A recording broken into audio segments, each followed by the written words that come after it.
வணக்கங்க. இன்றைக்கி நான் வளையல் பண்ணியிருக்கேன். பிளாஸ்டிக்கில் சில்க் த்ரெட்டு நூல் சுற்றிட்டு இது மாதிரி ரெடி பண்ணிக்கணும். அதில் இந்த ஸ்டோன் ஒட்டணும். நான் ஒட்டுறேன் பாருங்கள்.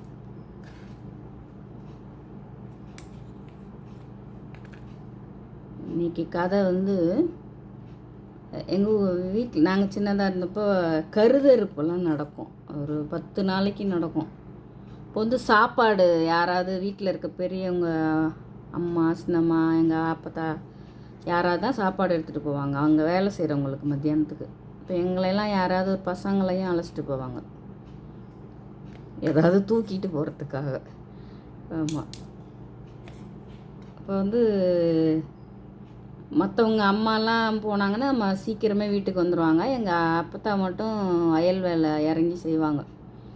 அங்கே ஒரு களத்து மேடு இருக்கும். களத்து மேடுனா மண்ணுலேயே ஒரு ஸ்டேஜ் போட்டிருந்தா எவ்வளோ பெரிய மேடு. அது மண்ணுலேயே செஞ்சுருப்பாங்க. அது நடுவில் ஒரு வேப்ப மரம், அங்கே உட்காந்தா எல்லோரும் சாப்பிடுவாங்க.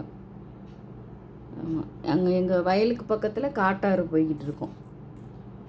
தண்ணி கம்மியாக இருக்கும். மழை காலத்தில் நிறைய தண்ணி போகும். அப்புறம் நைட்டு முடிச்சுட்டு வரும்போது அந்த வயல் வரப்பில் நடந்தே எனக்கு வர தெரியாது. தொப்பு தொப்புன்னு கீழே விழுந்துருவேன். தாத்தா திட்டுவார், இவளை ஏண்டி கூட்டிகிட்டு வந்த அப்படின்னு. அதே மாதிரி மாட்டு வண்டியிலையும் எனக்கு வர தெரியாது. மாட்டு வண்டியில் வந்தாலும் கீழே விழுந்துருவேன். அது ரொம்ப கஷ்டம். அது. தேங்க்யூ.